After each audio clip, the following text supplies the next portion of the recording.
Voilà, bonsoir à toutes, bonsoir à tous. Merci à vous d'être venus assister à cette rencontre sur le thème du journalisme d'investigation, ce contre-pouvoir.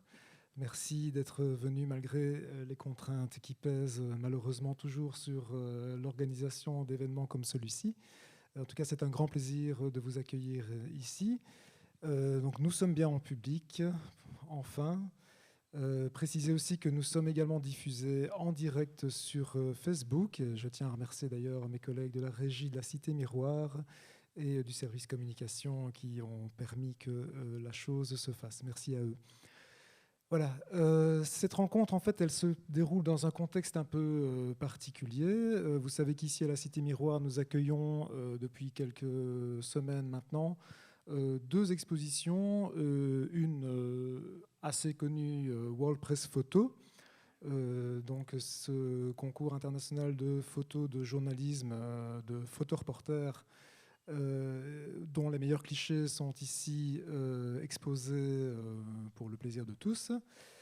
Et une autre exposition, Écho, Trucothèque de nos résistances, mise en place, fondée et créée par le service pédagogique des territoires de la mémoire, que je tiens à remercier également, qui est une exposition participative sur le thème de la résistance, où on a un peu interrogé une centaine de personnes sur des questions du genre résister, c'est quoi? Résister aujourd'hui, pourquoi? Comment? Avec quels moyens? Etc. Et donc chacun a un peu proposé sa vision de la résistance et ça a donné une exposition qui est également visible à la Cité Miroir, à la bibliothèque George Orwell. Et donc c'est ce lien entre le photoreportage, la photo de terrain d'un côté et la résistance de l'autre, la dénonciation d'injustice, l'envie de faire changer les choses. Et c'est un peu ce lien qui nous a donné l'idée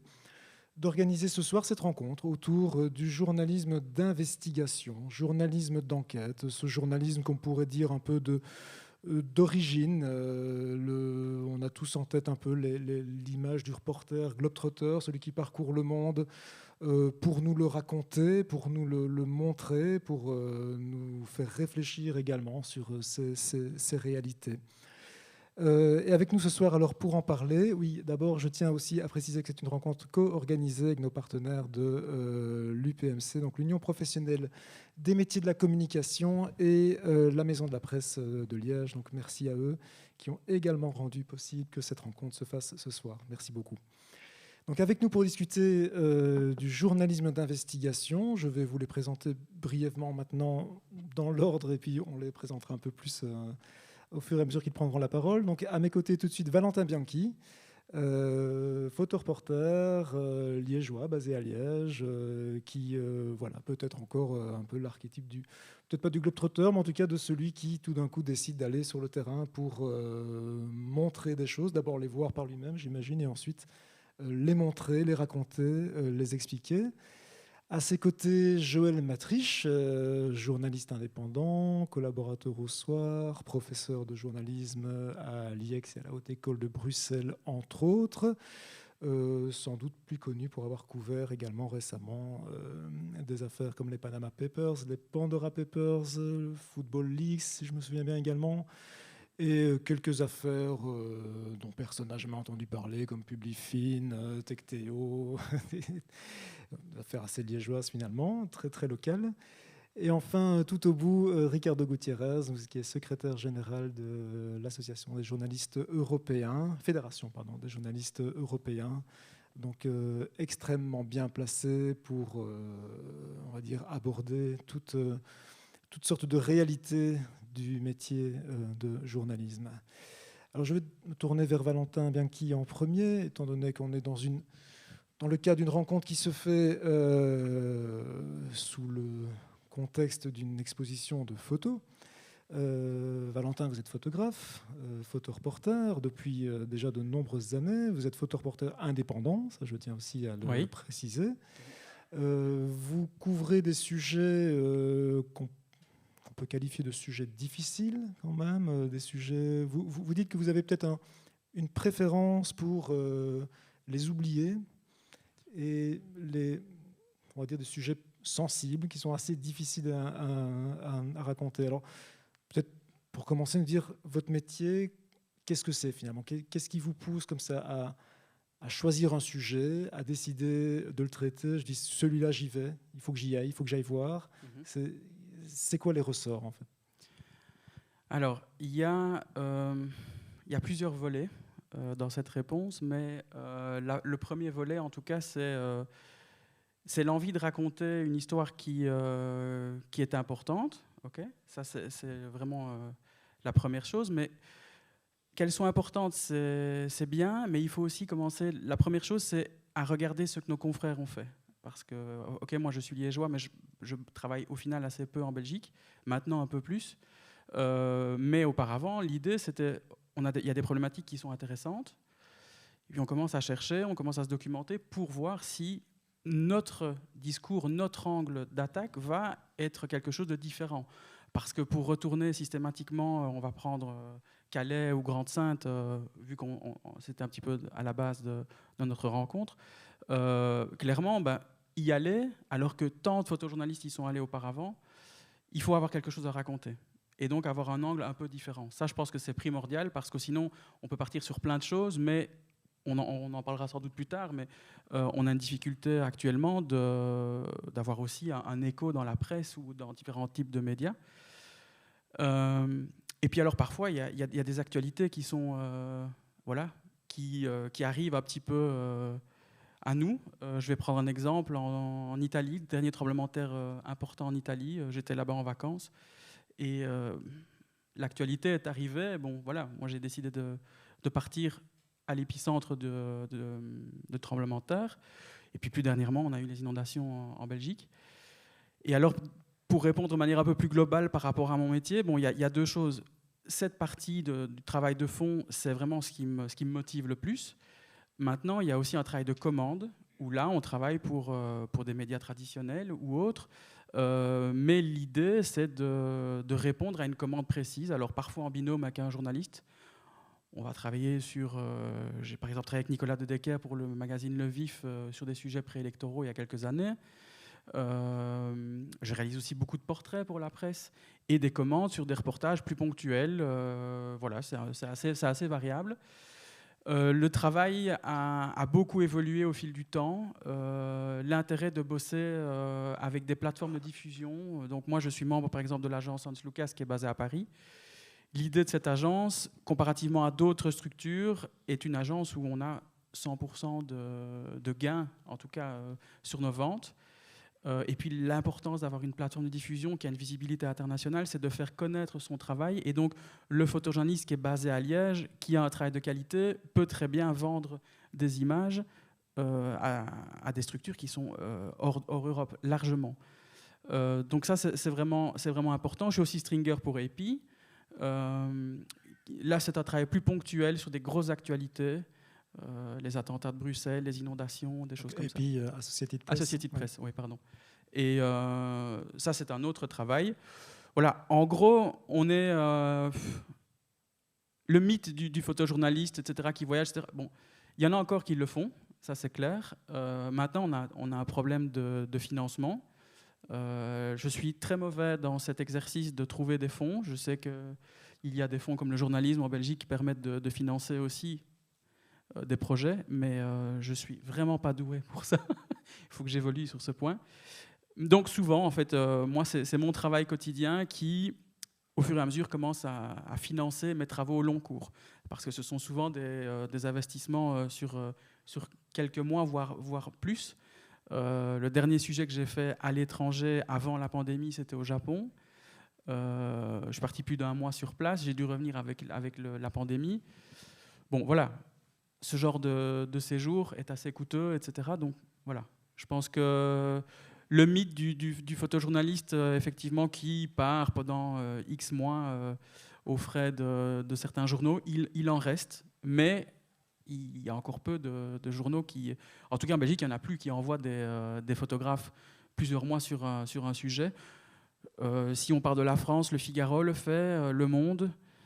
évidemment que si on parle des pays anglo-saxons, aux États-Unis, New York Times, Washington Post, les grands journaux, eux envoient encore des photojournalistes. Malheureusement, nous en Belgique, on n'a pas cette chance.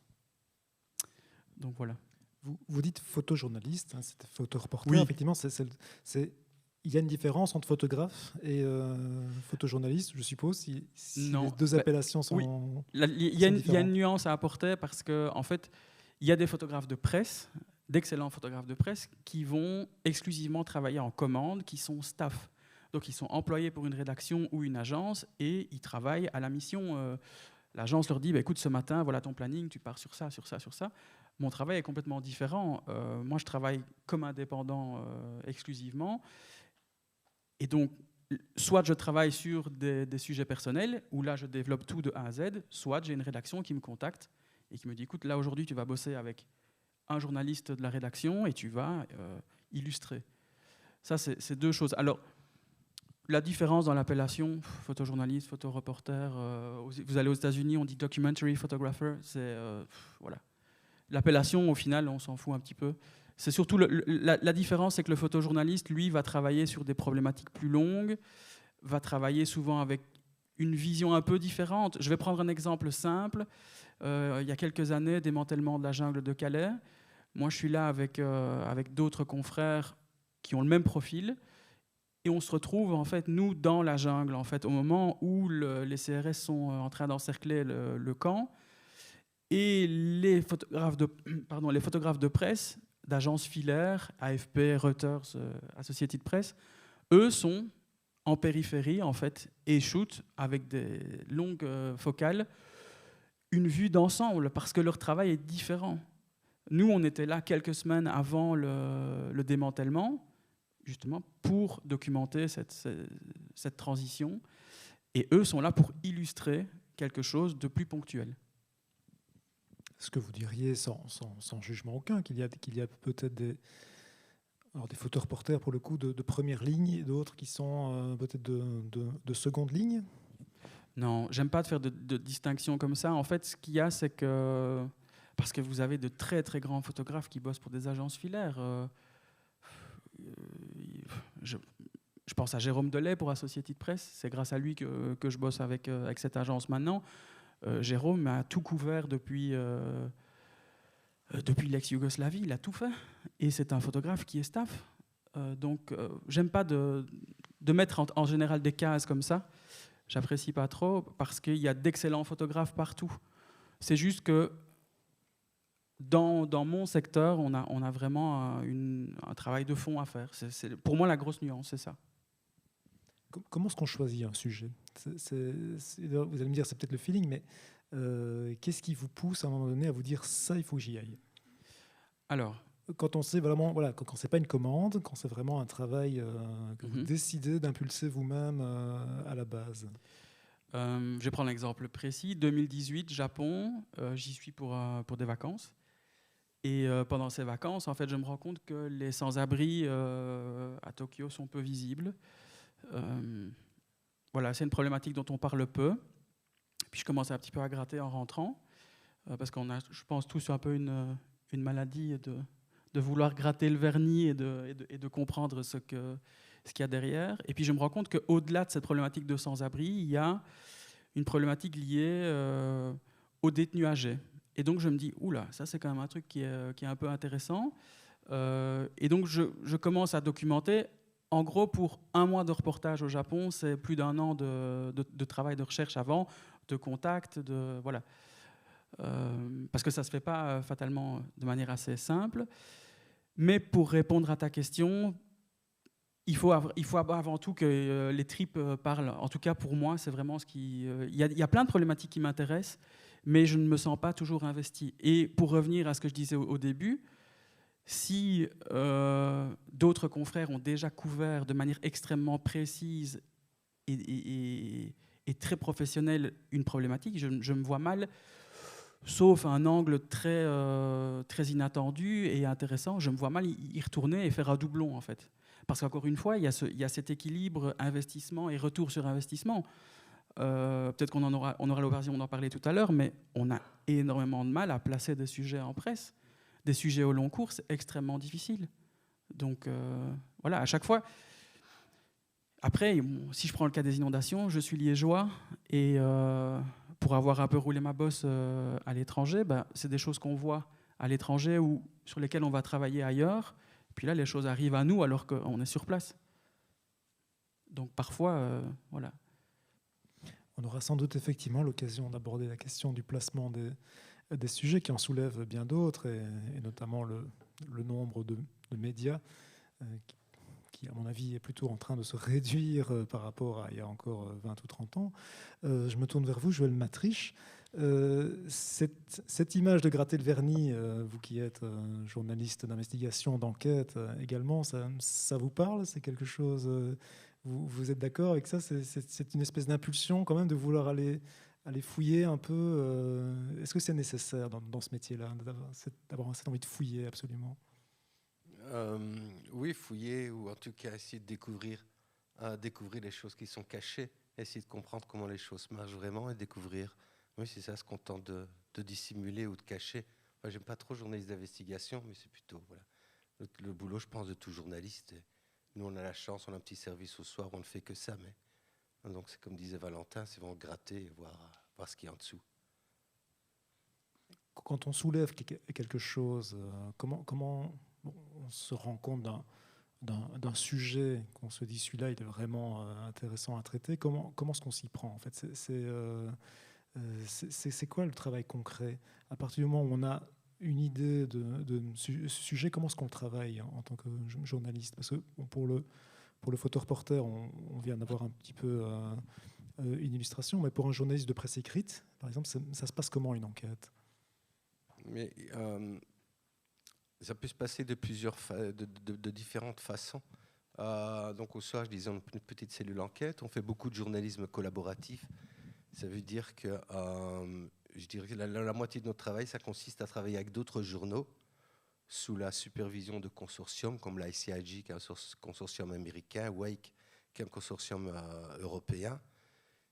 Et donc là, c'est vraiment un travail qui s'impose. On nous propose, on accepte ou on ne prend pas. Donc c'est avec la ICIG, par exemple, qu'on a fait les Panama Papers, les Pandora Papers ou d'autres travaux. C'est surtout lié à la fraude fiscale.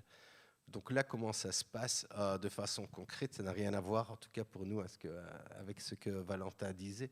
Nous, ça ne fait pas rêver du tout. C'est des millions et des millions de documents qui nous arrivent sur disque dur, sur des serveurs qu'on peut consulter à partir de notre ordinateur. Et puis pendant des semaines et des semaines et des semaines, on tape des mots-clés, on relève des noms, on les met dans des fichiers Excel. Et puis après, il y a une phase un petit peu plus exploratoire où on essaie de voir qui sont ces gens qui apparaissent dans les fuites, donc dans les leaks, essayer de voir s'il y a des schémas récurrents de fraude fiscale ou d'évasion fiscale. Donc ça ne fait pas du tout rêver. C'est vraiment un travail de bénédictin.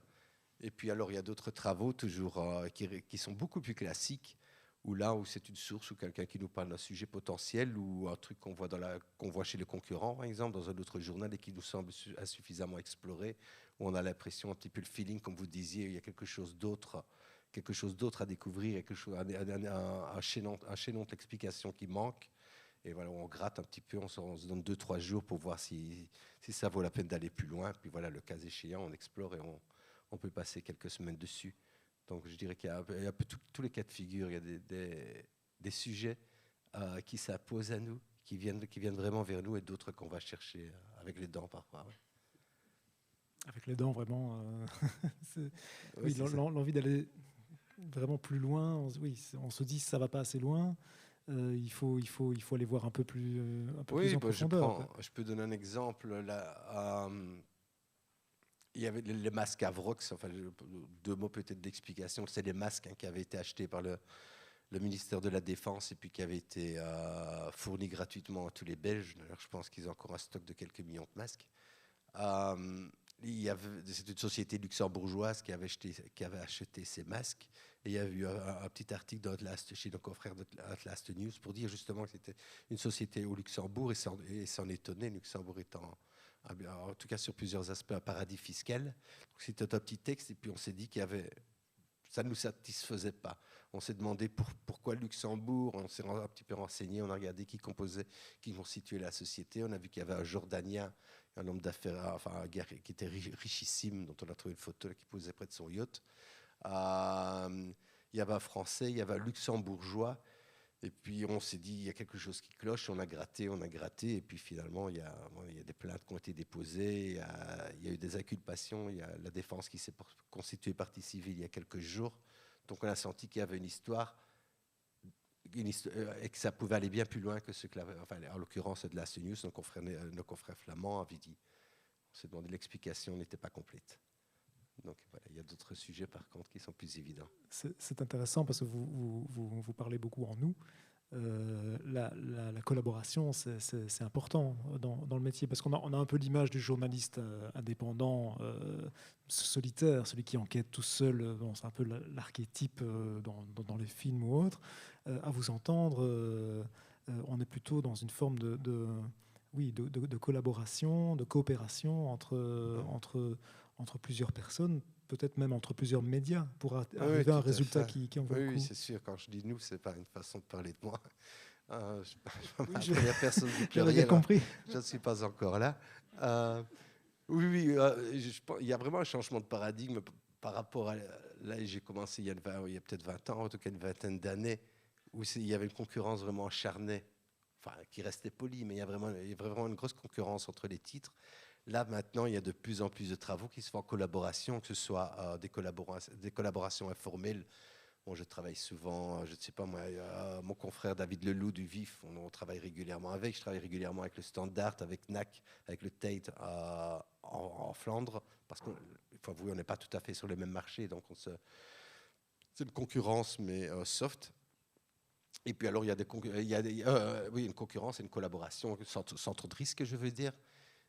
Donc ça arrive très fréquemment parce que l'important étant que l'information sorte, qu'elle paraisse, qu'elle soit la plus bétonnée, la plus solide possible, la plus complète possible, même si ça doit être dans 2 ou 3 journaux simultanément. Et puis alors, effectivement, comme vous disiez, ce qui n'existait pas il y a peut-être 20 ans, c'est un journalisme collaboratif à beaucoup plus grandes échelles supranationales. Là, je parlais tout à l'heure de cette organisation américaine qui s'appelle l'ICIG, avec lesquels on a fait les Pandora Papers, qui est une fuite de documents sur des sociétés offshore, ça veut dire des sociétés qui sont établies dans des paradis fiscaux à des fins souvent d'évasion fiscale, voire de corruption ou de blanchiment d'argent. Donc là, c'est 12 millions de documents qui ont été reçus. Et on était, je ne sais plus exactement, je pensais une centaine de médias et 600 journalistes. Donc il faut se rendre compte, travailler à 600 journalistes en même temps, c'est excitant et c'est super compliqué en même temps. Oui. Mais avec cet avantage qu'il n'y a aucun service de police, aucune autorité judiciaire dans le monde qui pourrait mettre 600 personnes pendant 1 an pour travailler sur un seul sujet et une diffusion simultanée dans une centaine de pays, que ce soit à la TV, en radio. Donc l'impact est énorme. Donc on est vraiment avantages. Plus sur l'info et moins dans le scoop. Comme avant, où c'était un peu... Comme vous disiez, une concurrence, on voulait sortir l'info avant le copain. Oui, tout à fait. Mais ça reste des scoops. Oui, je vais reprendre un autre exemple. C'est les Football Leaks, une série de contrats de joueurs et aussi de blanchiment d'argent, de dissimulation de fraude fiscale.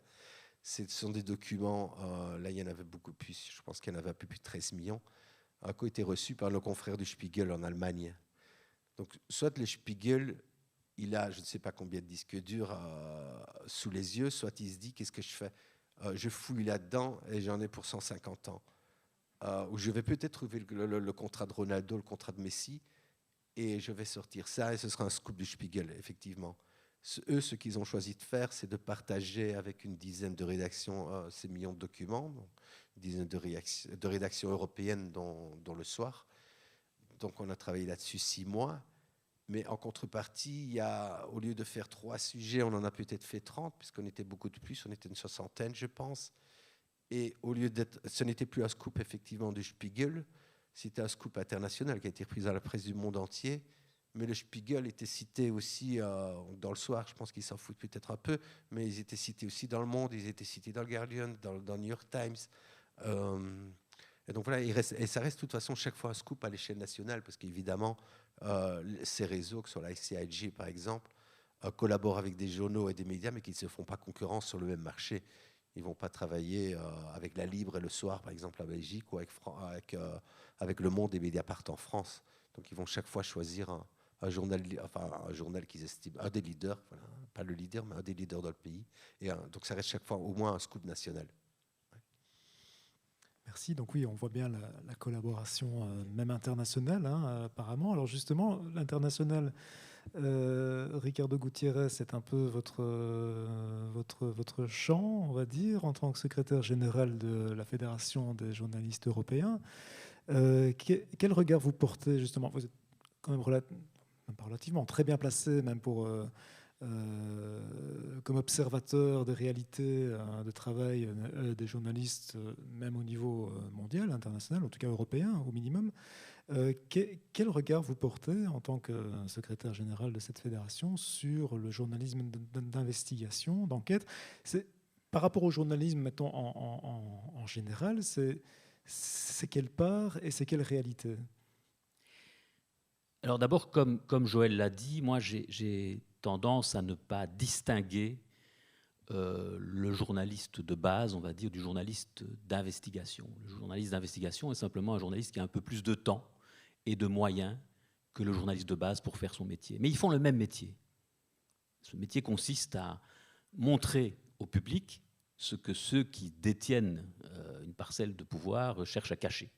C'est ça le métier d'un journaliste. C'est être celui qui, au nom de la société civile, demande des comptes, exige des comptes de ceux qui détiennent du pouvoir. Et par détenteurs de pouvoir, j'entends pas seulement les gouvernements, hein, les partis d'opposition détiennent aussi du pouvoir, les syndicats détiennent du pouvoir. Hein, et donc voilà, c'est ça le rôle du journaliste. Et le journaliste local, dans son petit village, ou le journaliste d'investigation comme Joël, ils font en fait le même métier. Simplement, Joël, dans le contexte de collaboration qu'il a très bien décrit, eh bien, dispose de beaucoup plus de moyens, d'une puissance de tir, on va dire, beaucoup plus forte, et du temps aussi. Sa rédaction, la rédaction du Soir, est une des rares rédactions en Belgique qui a décidé de consacrer, voilà, de dédier une part de sa force de travail à ce journalisme d'investigation, qui est un journalisme d'utilité publique plus que jamais aujourd'hui. Mais la mission est la même. Hein. Avant en préparant un peu cette conférence débat, j'ai été retrouver un bouquin que je vous recommande. D'ailleurs, il n'existe qu'en version anglaise, de Global Muckraking, donc c'est journalisme d'investigation globale d'Anya Schifrin. Anya Schifrin était elle-même journaliste d'investigation. Elle enseigne le journalisme à l'université de Columbia. Pour la petite histoire, c'est la compagne du prix Nobel d'économie Joseph Stiglitz, hein, donc c'est pas n'importe qui. Et elle a écrit ce bouquin sur 100 ans de journalisme d'investigation. Et c'est passionnant parce qu'on se rend compte que rien n'a changé en fait. Le premier papier qu'elle publie, donc elle publie une série d'articles qui ont fait sensation à l'époque, sur tous les continents, dans des tas de pays différents, l'Inde, les États-Unis, etc. Le premier papier qu'elle donne en exemple est un papier qui porte sur la Belgique. C'est Morel, en fait, journaliste anglophone, qui a consacré sa vie, son travail, à dénoncer les abus de pouvoir du colonialisme de Léopold II, en fait, au Congo. Il avait même créé un journal qui ne parlait que de ça. Et Léopold II, en réaction, avait créé un autre journal qui s'appelait La Vérité sur le Congo. Hein, la différence, c'est que le journal de Léopold II, c'était de la propagande, et Morel, lui, faisait du vrai journalisme d'investigation, dénonçant notamment les conditions abominables d'exploitation des travailleurs, en fait. Et je parle de ça parce que ce sont les mêmes thèmes. Ce que Football Leaks dénonce, ce que les Panama Papers, les Pandora Papers dénoncent, on le dénonçait déjà il y a 100 ans. Ce qui a changé, et ça Joël l'a très bien expliqué, c'est la capacité de tir. Avant, c'était des journalistes individuels, seuls, qui parfois travaillaient pour leurs propres médias, qui avaient parfois créé leur propre journal, dédié quasiment à un seul sujet, et qui travaillaient là-dessus.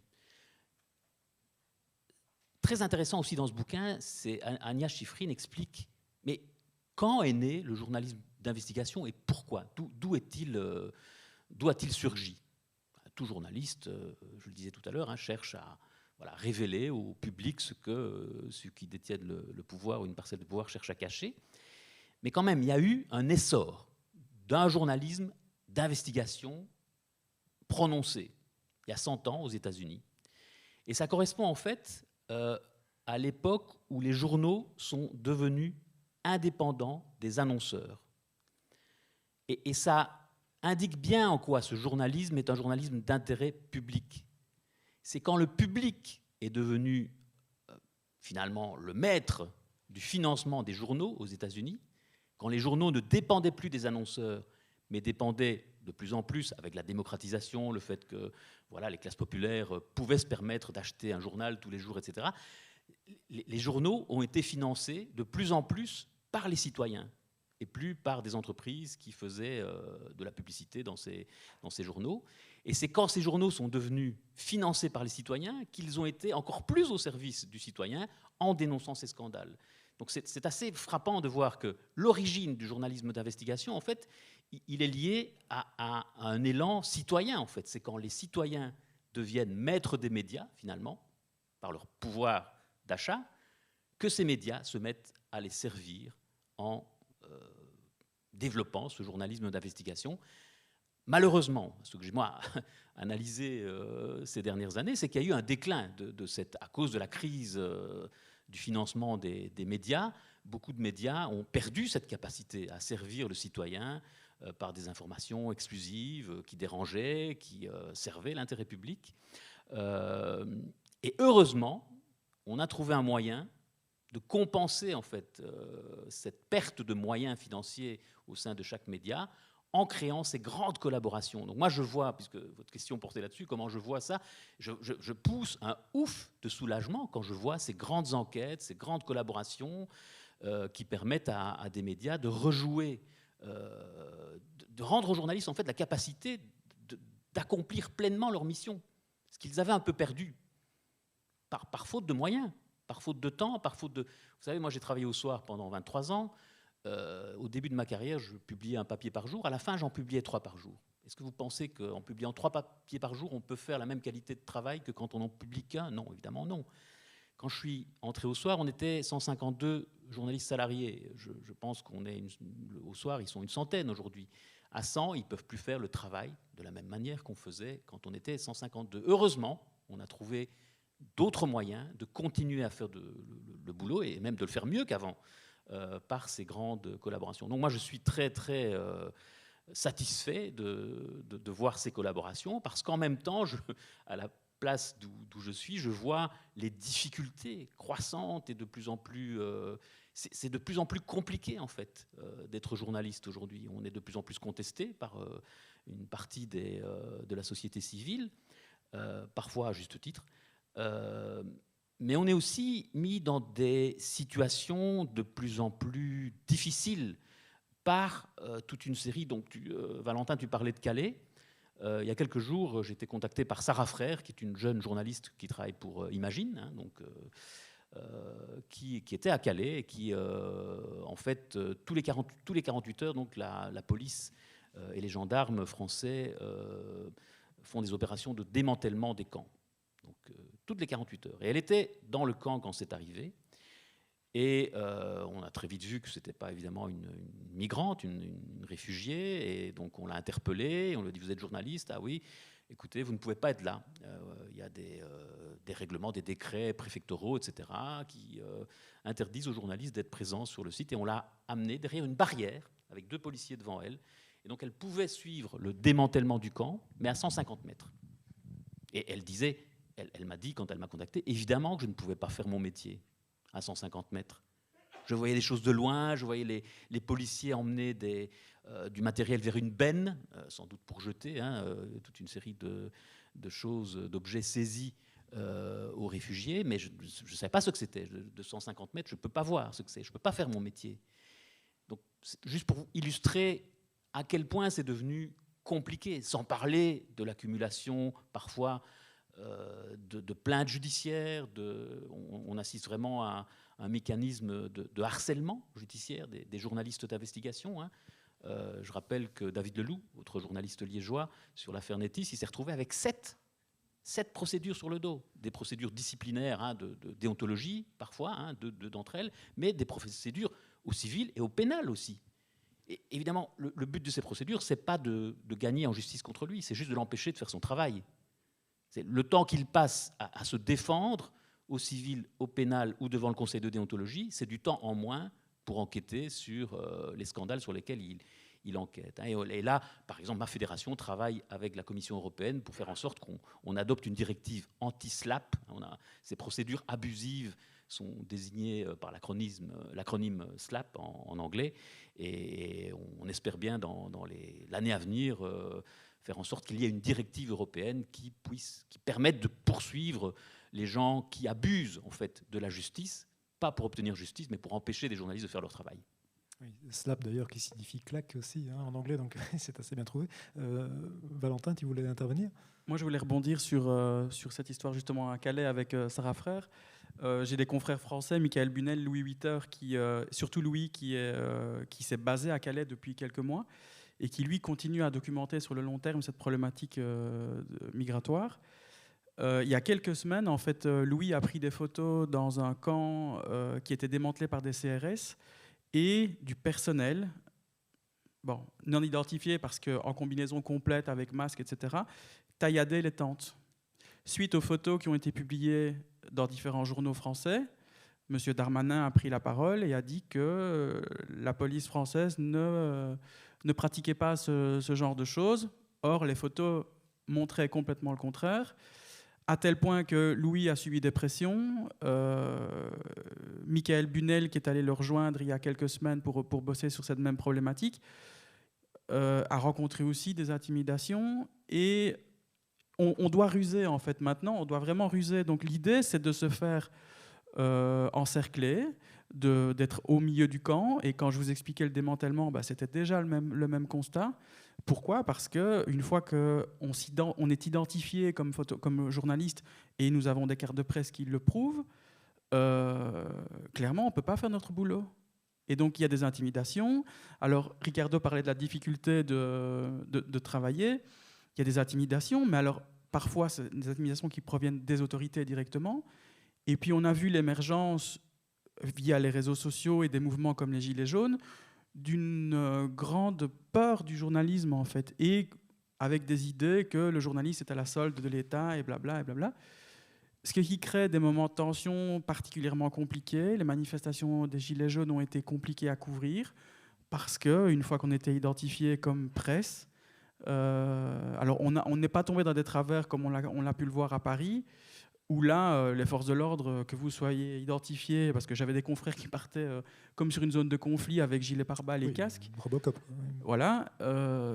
Ils étaient ciblés aussi par les forces de l'ordre, aussi bien par les forces de l'ordre que par les manifestants.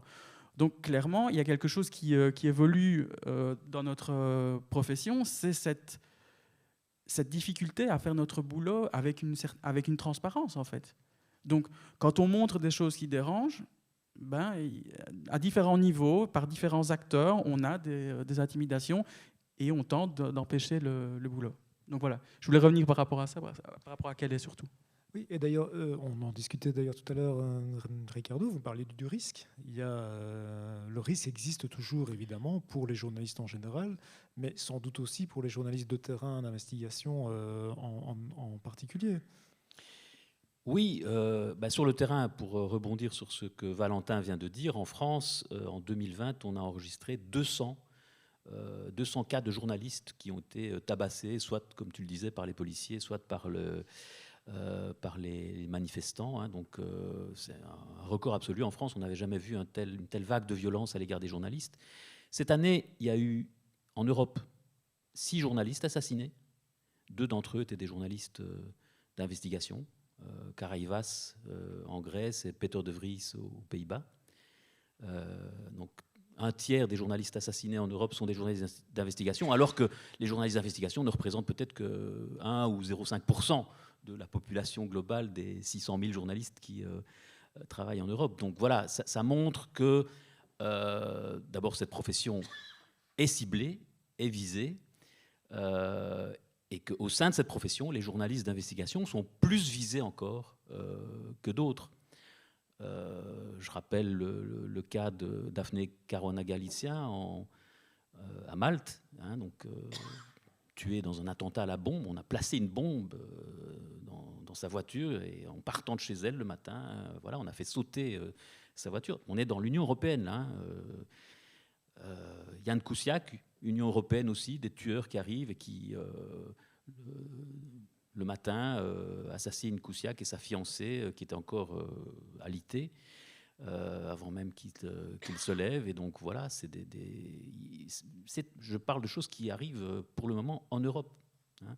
On participe à la Fédération européenne des journalistes avec d'autres organisations comme RSF, comme IPI, le CPJ américain, à une plateforme que vous pouvez aller tous consulter, qui s'appelle la plateforme du Conseil de l'Europe pour la protection du journalisme et la sécurité des journalistes, qui recense toutes ces violations de la liberté de la presse en Europe, hein, de l'intimidation de base, hein, le coup de fil avec la menace de mort, jusqu'à l'assassinat. On a lancé cette plateforme en 2015. On a répertorié plus de 1000 violations graves, dont 33 assassinats de journalistes en Europe depuis 2015 quand même. 33 assassinats de journalistes en Europe depuis 2015. C'est l'Europe continentale, évidemment. Ça inclut la Russie, la Turquie, etc. Mais quand même. Quand on regarde ces alertes, donc il y a plus de 1000 alertes qui ont été postées sur cette plateforme. Pour chaque alerte, vous avez vraiment le détail, quel journaliste, ou dans quel pays ça s'est passé. Il y a des catégories, hein, de l'assassinat à l'intimidation, en passant par la législation, parce que ça peut être l'adoption d'une législation peut aussi constituer une menace pour la liberté de la presse. Et donc, quand on observe ces alertes, j'ai fait l'exercice tout à l'heure sur le millier d'alertes, un peu plus de 1000 alertes qui ont été postées depuis 2015. Il y en a 150 qui visent exclusivement les journalistes d'investigation. Ça montre bien de nouveau que parmi tous les journalistes, les journalistes d'investigation sont plus visés, plus ciblés que d'autres. Et parfois jusqu'à l'extrême, jusqu'à un attentat à la bombe contre une journaliste en Europe qui enquêtait sur les wrongdoings, comme on dit en anglais, donc les scandales et autres qui impliquaient le gouvernement maltais, en fait. Voilà. Donc oui, plus que jamais, je dirais qu'on est dans une société où, malgré un certain discrédit, une certaine perte de crédit auprès des citoyens, je pense qu'on vit dans une société qui a plus que jamais besoin des journalistes, et en particulier des journalistes d'investigation, et en même temps dans une société qui rend de plus en plus la tâche de ces journalistes difficile à exercer, voire même dangereuse à exercer. Oui, on va y revenir dans un instant. Je fais juste une parenthèse pour vous signaler que vous aurez l'occasion de poser des questions également. On fera circuler un micro tout à l'heure, donc vous pourrez interroger nos invités si vous le souhaitez. Je reviens vers vous, Joël Matriche. Ces pressions, ces intimidations, est-ce qu'on y pense quand même quand on entame un sujet? Quand on s'engouffre chez Tectéo, Publifin, est-ce qu'on se dit là, je risque quand même de me prendre peut-être un coup de fil ou l'autre, ou une pression ou l'autre? Ça traverse la tête quand même Non. Ou on y va à fond? Non. Il y a quelques années, j'avais été menacé au civil de quelques millions d'euros. Je pense que c'était 6, 5 pour le soir et 1 pour moi. Mais ça n'était pas allé plus loin. Mais sinon, non, on n'y pense pas trop. Mais juste à ce sujet-là, je voudrais juste mentionner le boulot vraiment génial d'une plateforme parisienne qui s'appelle Forbidden Stories, qui a travaillé, qui est née un petit peu après l'assassinat de Daphné à Malte, comme disait Ricardo, avec laquelle, pas Daphné malheureusement, plateforme avec laquelle on a la chance de travailler, mais donc qui s'appelle Forbidden Stories, et dont la mission est justement de prolonger, de sauvegarder, de prolonger le travail de journalistes qui sont moins chanceux que nous en Belgique, qui sont menacés, voire assassinés. Et donc son objet social, c'est vraiment la protection des journalistes et de leur travail. Donc sur Daphné, ils ont fait un super travail, ils ont prolongé son travail, ils ont essayé de voir pourquoi elle avait été tuée, quelles enquêtes peut-être auraient provoqué cet attentat. Et donc voilà, je voulais juste signaler le super boulot qu'ils font. Et c'est avec eux notamment qu'on a fait il n'y a pas très longtemps une enquête sur Pegasus, un logiciel israélien qui permet d'espionner n'importe quel smartphone, dont les smartphones de journalistes dans certains pays. Donc voilà. Donc, Forbidden Stories, allez voir sur Internet. Ouais. À propos, donc on va revenir peut-être sur cette difficulté d'exercer simplement son travail qu'on mentionnait tout à l'heure. On parlait de la couverture des Gilets jaunes qui a été un peu compliquée. Et effectivement, d'ailleurs, on en discutait tout à l'heure, j'ai été voir le rapport 2019 de l'Institut Reuters sur la perception que le public peut avoir du journalisme. Alors ça date de 2019, évidemment il faudrait actualiser, mais enfin ça n'a pas dû bouger de façon extraordinaire. En Belgique, par exemple, la confiance accordée aux informations en général issues des médias était de 49%, moins 4 points par rapport à l'année précédente. En France, donc on est en 2019, et c'est l'année justement du mouvement des Gilets jaunes, la confiance accordée en général au niveau des informations des médias était de 24%, moins 11 points. Et Reuters précise que c'est le niveau le plus bas, c'était le niveau le plus bas en Europe cette année-là. Alors, vous disiez tout à l'heure que oui, des journalistes se retrouvaient en manifestation, aussi bien à devoir quasiment se défendre contre les forces de l'ordre, mais aussi contre certains manifestants. Comment est-ce qu'on peut expliquer, enfin, c'est pas expliquer, en tout cas, envisager le fait qu'il y ait un taux de confiance vis-à-vis d'une profession qui, jusqu'à preuve du contraire, est quand même là pour informer. Comment expliquer cet effondrement, on ne peut pas appeler ça autrement, de la confiance par rapport à ce métier-là?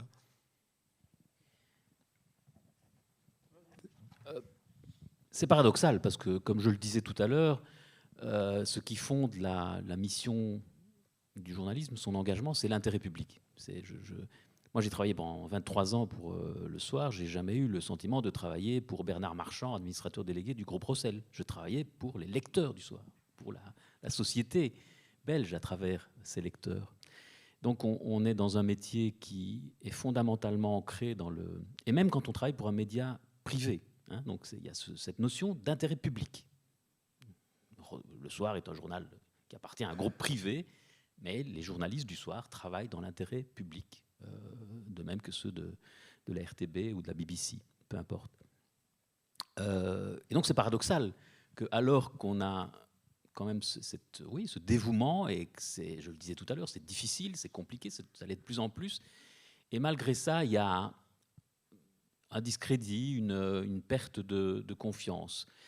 Je pense que les journalistes ont une part de responsabilité, c'est-à-dire que sans doute a-t-on trop longtemps resté dans le schéma du journaliste qui sait et qui explique aux citoyens ce qu'ils doivent savoir. Donc le journaliste sur son piédestal, en quelque sorte. Et donc ça a changé, c'est plus du tout le cas aujourd'hui. Il y a l'interaction dont parlait Joël avec d'autres rédactions, d'autres journalistes. Il y a moins de concurrence qui fait qu'on veut être le premier sur tout, etc. On se dit ensemble.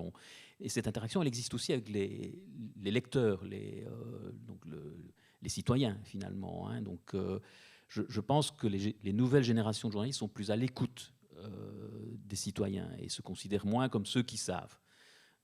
On sait, mais ensemble, avec les citoyens. Et on répond à leurs interrogations, leurs demandes. Il faut faire la distinction aussi. Ces chiffres ne portent pas nécessairement sur la défiance vis-à-vis des journalistes, mais des médias.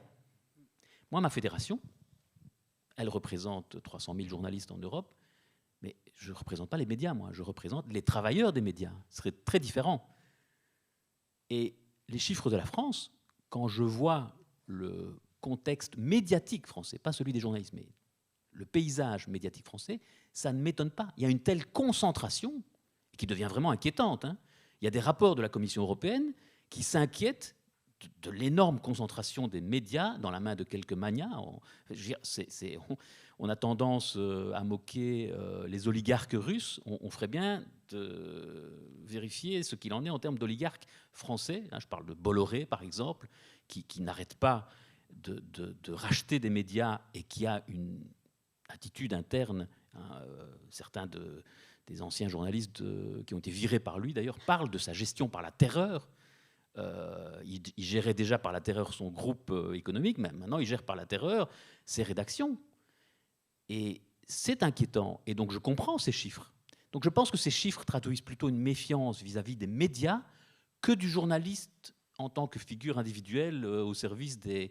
Voilà, donc je ne suis pas inquiet parce que je pense qu'au contraire, ça va aider les journalistes à être plus à l'écoute du citoyen, plus transparent. Par exemple, dans beaucoup d'enquêtes comme celle auxquelles Joël participe, il y a toujours systématiquement une transparence. On explique au lecteur ce qu'on ne faisait pas avant.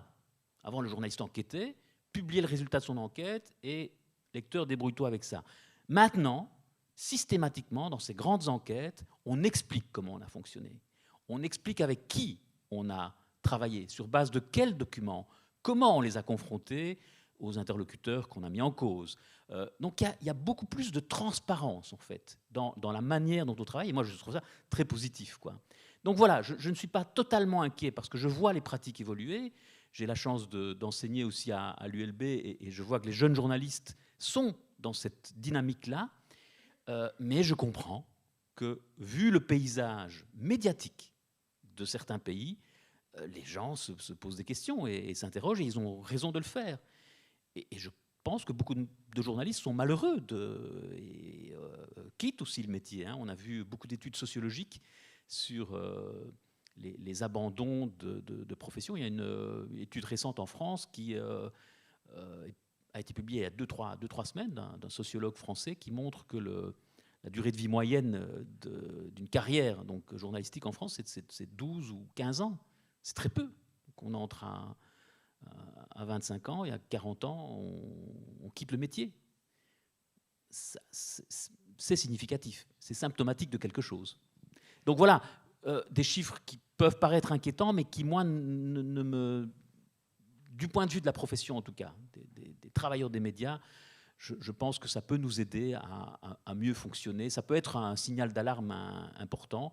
Et par ailleurs, je comprends qu'on puisse être défiant quand on voit l'évolution de certains paysages médiatiques en Europe. Et il y a un outil très intéressant aussi, je vous ai parlé de la plateforme du Conseil de l'Europe pour la protection du journalisme et la sécurité des journalistes.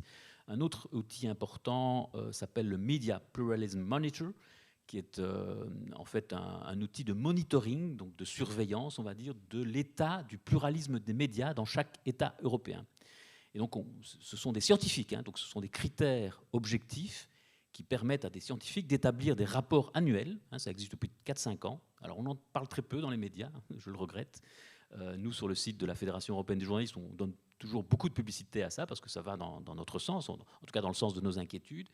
Et ces rapports montrent, par exemple pour la France, une situation de concentration des médias vraiment inquiétante, quoi. Et voilà, on a des données très, très claires. Maintenant, les politiciens, parfois, les hommes politiques n'osent pas prendre... en France, par exemple, la loi Bloch devrait permettre au gouvernement, aux autorités publiques en tout cas, de stopper Bolloré dans son interventionnisme vis-à-vis des rédactions. En fait, la loi Bloch interdit à l'actionnariat d'un média d'influencer la politique éditoriale d'une rédaction. Donc créer, en fait, par loi, donc on a une loi qui protège l'indépendance des rédactions en France. On ne l'active pas, on laisse faire Bolloré. Sans doute parce qu'on a peur de lui, de son influence, il a pris une telle importance que voilà, et c'est Bolloré qui, pour le moment, fait le succès d'un Zemmour.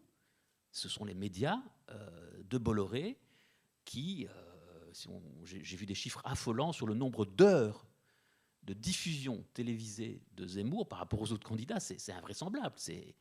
C'est une machine de propagande comme en rêverait Poutine. C'est assez invraisemblable et on en parle très peu. Je le regrette. Alors qu'on sait que l'impact de l'exposition médiatique a un effet direct sur le vote. Ça a été prouvé depuis longtemps, en tout cas depuis Trump, ça c'est absolument certain. On est en train ici de décrire un certain nombre de réalités du métier qui ne sont pas forcément roses, faciles ou autres, mais je crois savoir que vous êtes tous les trois également enseignants, à des degrés divers, vous enseignez le journalisme. Est-ce que ce sont des réalités qu'on transmet à ces étudiants aussi, ça? Est-ce qu'on les prépare à... Écoutez, vous savez, vous allez entrer dans un...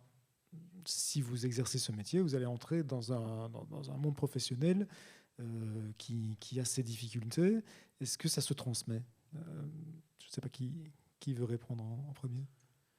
Bah, écoute, moi j'ai tendance à... Bon, je suis prof tel que je... En fait, je n'ai pas une différence d'approche entre la manière dont je bosse sur le terrain et la manière dont je donne cours.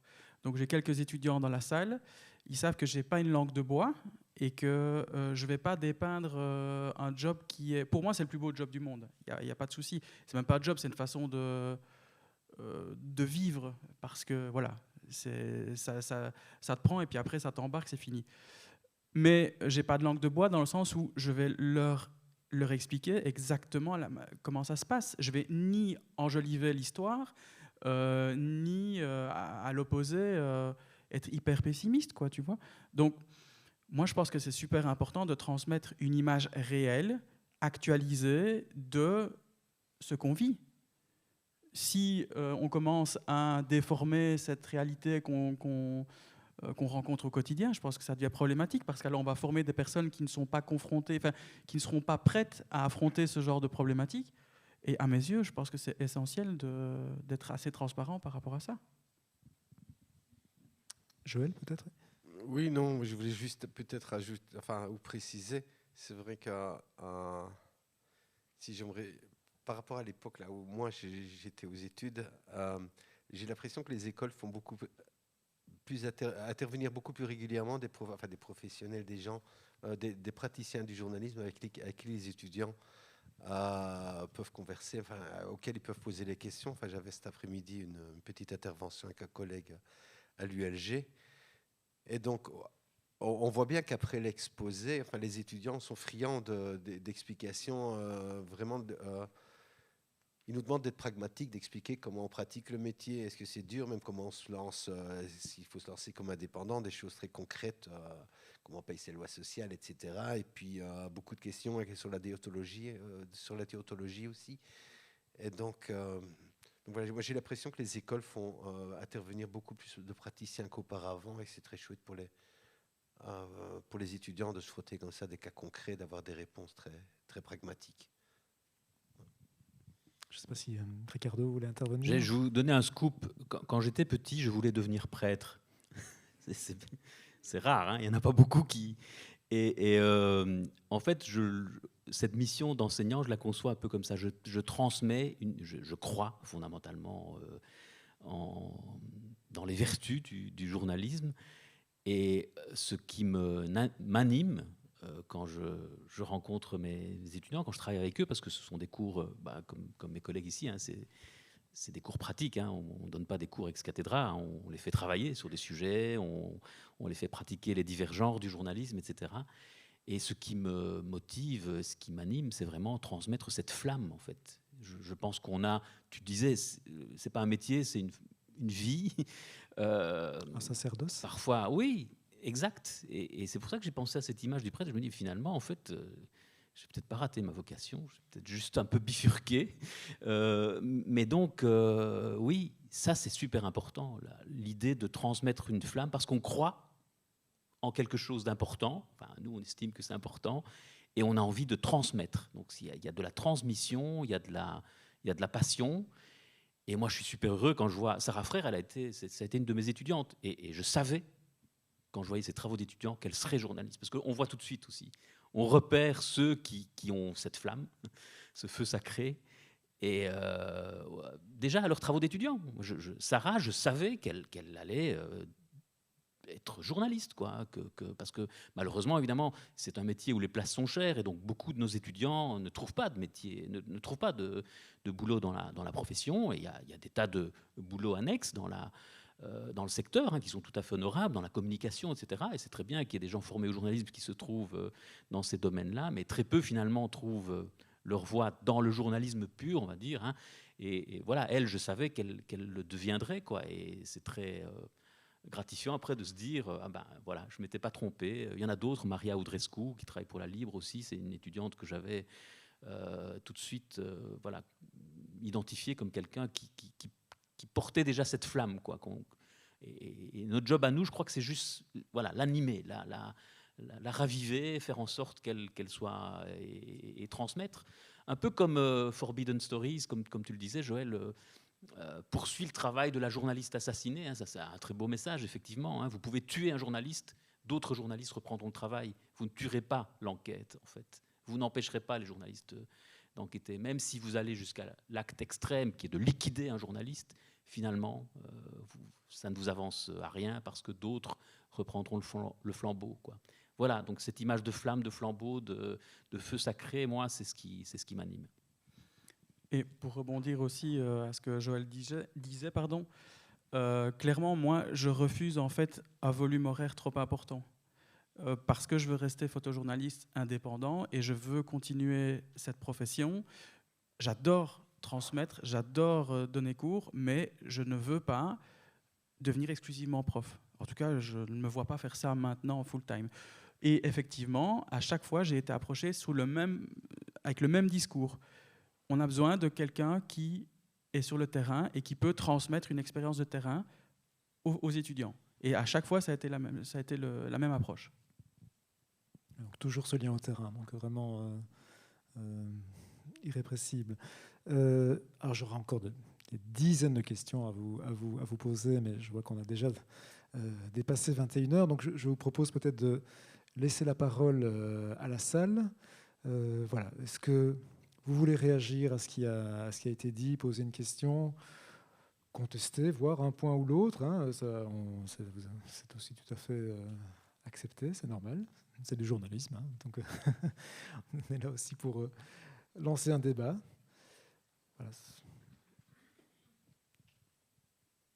Est-ce que quelqu'un a envie de prendre la parole, poser une question? Oui, là-haut.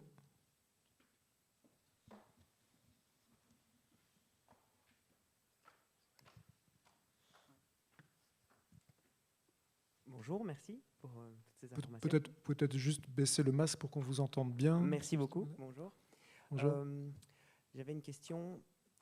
Selon vous, quelles sont les directives ou les lois qu'il faudrait mettre en place, soit au point de vue européen ou belge, pour protéger ou pour faciliter le travail des journalistes? Quels sont les quelques points hyper importants? Donc on a parlé de certaines choses, mais voilà. Je crois que c'est pour moi. Une question qui s'adresse à Ricardo, oui. Voilà, nous, on travaille beaucoup avec le Conseil de l'Europe, l'OSCE et toutes les organismes intergouvernementaux au niveau européen. Et en fait, il ne faut pas réinventer la roue. Hein. La Belgique, comme les 46 autres États membres du Conseil de l'Europe, ont signé en 2016 une recommandation du Conseil des ministres du Conseil de l'Europe qui s'appelle la recommandation du Conseil de l'Europe pour la protection du journalisme et la sécurité des journalistes en 2016. Et cette recommandation, qui a été inspirée par une juriste belge de grand talent, Françoise Tulkens, qui était à l'époque vice-présidente de la Cour européenne des droits de l'homme et qui est un grand défenseur de la liberté de la presse. J'ai eu l'opportunité, le bonheur et l'avantage de travailler un peu avec elle sur ce texte, en tout cas pour inspirer. On a été consulté comme organisation représentative des journalistes, simplement.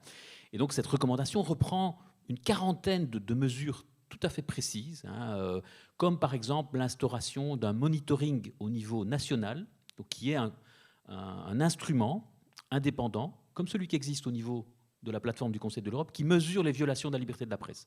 Ce serait déjà super important si en Belgique on avait un décompte annuel et qu'on voyait l'évolution. Tiens, est-ce qu'il y a eu plus d'intimidation, de procès contre David Leloup et d'autres? C'est une des mesures hein, sur 40. Hein, donc c'est pour juste vous donner autre mesure, l'aggravation des peines quand, par exemple, on intimide un journaliste. Hein, donc si on intimide un citoyen lambda, on risque 5 mois de prison. Si c'est un journaliste, comme il a un rôle public de défense de l'intérêt public, la peine, alors, c'est peut-être, au lieu d'être 5 mois, c'est 7 mois de prison. J'invente de nouveau, mais c'est une des dispositions qui est prévue dans cette recommandation. Donc il y a une quarantaine de mesures qui sont préconisées depuis 2016. La Belgique, le gouvernement belge a signé cette recommandation.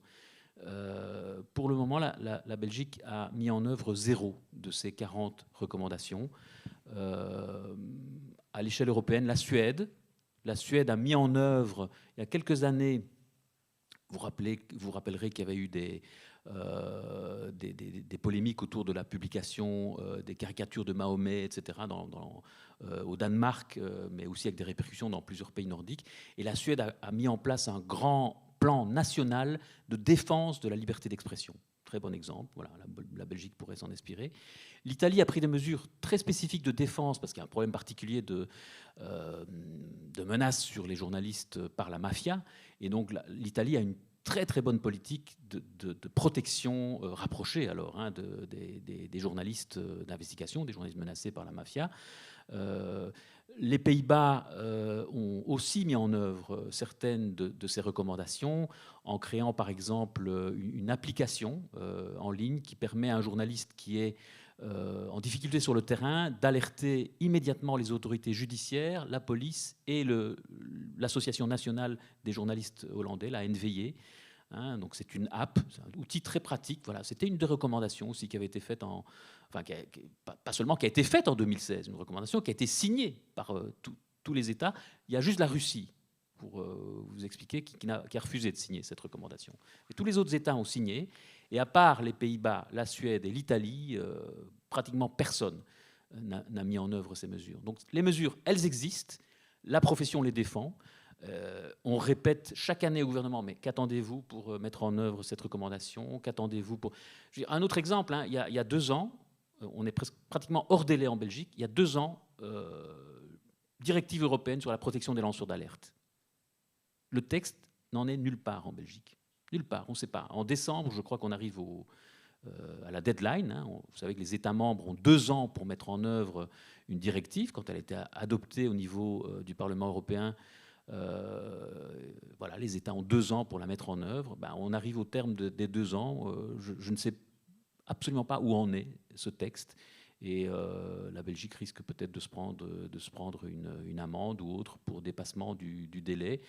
Donc tout ça pour vous dire qu'il n'y a pas de volonté politique de défendre les journalistes. Les outils existent, les bonnes recommandations existent. À de rares exceptions près, elles ne sont pas mises en œuvre. Peut-être un sujet qui pourrait faire l'objet d'une coopération justement internationale entre plusieurs médias. Merci Ricardo Gutiérrez. Je ne sais pas si Valentin ou Joël voulaient réagir à la question. Sinon on peut prendre une autre question. Oui, madame.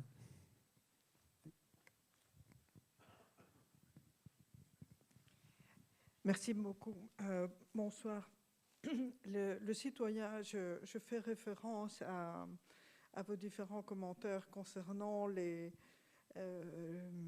pressions qui sont sur les journalistes d'investigation, y compris, comme vous l'avez expliqué, dans une manifestation, vous avez les manifestants qui s'en prennent aux journalistes et vous avez les forces de l'ordre aussi.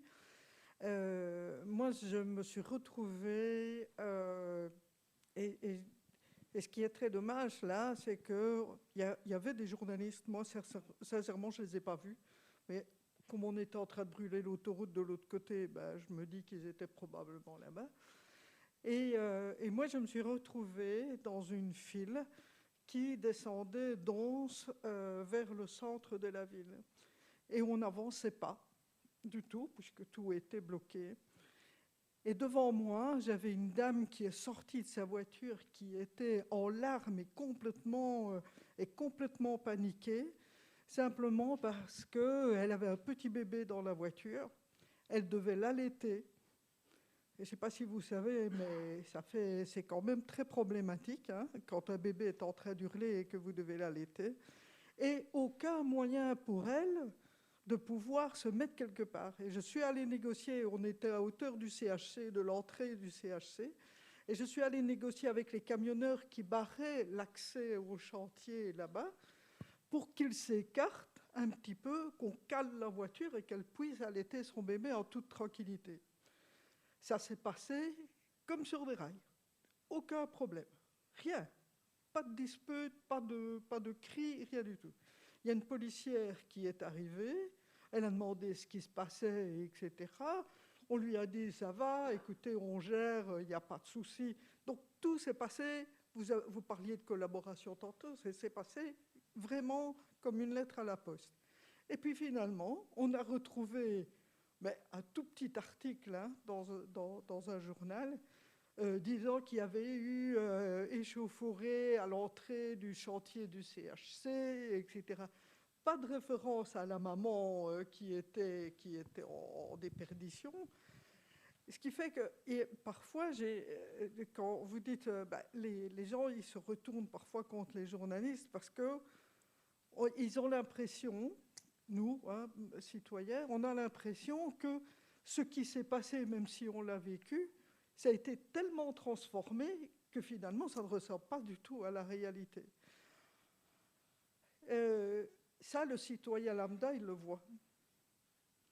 La qualité de votre travail, c'est parce qu'on va fouiller, c'est parce qu'on est intéressé.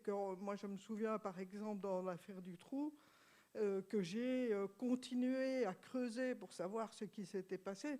Mais ce n'est pas le cas de tout le monde. Donc, je pense qu'il faut, il faut peut-être, à certains moments, un peu balayer devant sa porte et essayer que certains articles soient plus réalistes, plus humains, en tout cas, que simplement faire le buzz dans le journal. Merci. Je vais juste reformuler votre question pour être sûr qu'on l'entende bien dans le micro. Pour le Facebook Live. Donc la question porte sur, on va dire, une forme de déconnexion peut-être ressentie, qui peut être ressentie de la part des citoyens, de certains citoyens, une forme peut-être de déconnexion, si je ne trahis pas vos propos, de la part du monde journalistique par rapport aux réalités des citoyens et à la façon dont est rapportée cette réalité, parfois la réalité de certains événements dans les journaux. Je ne trahis pas votre propos. Est-ce que l'un d'entre vous veut réagir à ça ? Bon, moi, déjà, je ne rédige pas d'articles sous cette forme, mais là où j'ai envie de rebondir, c'est que vous avez été témoin de cette scène. Okay ? Un journaliste ne peut pas être partout, évidemment. Donc, il y a peut-être... Vous avez été témoin d'une certaine chose, le journaliste a peut-être été témoin d'échauffourées dont il parle. Et donc, il y a un décalage, effectivement. On est bien d'accord. Mais moi, je vais être honnête avec vous. Moi, je ne parle pas de suppositions.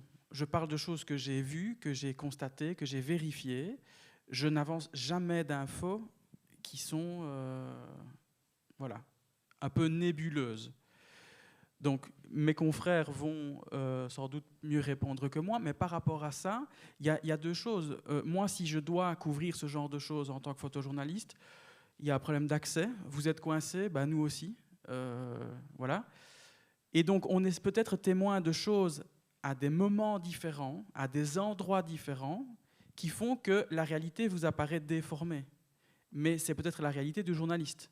De là à dire que le journaliste a mal fait son travail, voilà, je sais qu'on a des confrères qui parfois ont tendance à grossir un petit peu le trait, mais voilà, moi je vais laisser peut-être mes confrères répondre par rapport à ça, mais je suis assez prudent. Voilà. Je serais peut-être moins prudent. Je pense qu'il y a une tendance au sensationnalisme de certains médias. C'est évident, et c'est une réponse à la crise des médias. Certains médias ont cru que pour attirer le chaland, il fallait mettre du sang, du sexe à la une, et rendre les choses parfois plus piquantes qu'elles ne l'étaient dans la réalité. Il y a une politique médiatique. C'est pas les journalistes, ce sont des médias qui ont eu cette politique. Les journalistes, les organisations de journalistes ont réagi il y a une dizaine d'années en étant à l'origine de la création de conseils de déontologie. Le CDJ en Belgique, le Conseil de déontologie journalistique, est né d'une initiative en fait d'une proposition de l'Association des journalistes professionnels. Donc ce sont les journalistes qui ont proposé cela. Ils ont proposé que ces conseils intègrent les dirigeants des médias, parce que les dirigeants des médias ont évidemment une responsabilité sur ces politiques éditoriales, mais aussi la société civile. Donc moi, je suis membre du CDJ. Le CDJ, le Conseil de déontologie journalistique, est composé pour un tiers de représentants des journalistes, pour un tiers de représentants des dirigeants des médias, mais pour un tiers de représentants de la société civile, des responsables d'associations, des avocats, des professeurs d'université, et tout citoyen belge qui constate une erreur, un élément factuel erroné, une faute déontologique, en fait, a le droit gratuitement de saisir ce conseil. C'est tout à fait. Il y a un site internet, donc c'est le cdj.be. Chaque citoyen a le droit d'y aller, de déposer plainte. C'est totalement gratuit. Et cette plainte est instruite par une commission tripartite, donc qui représente l'ensemble des corps que j'ai évoqués tout à l'heure.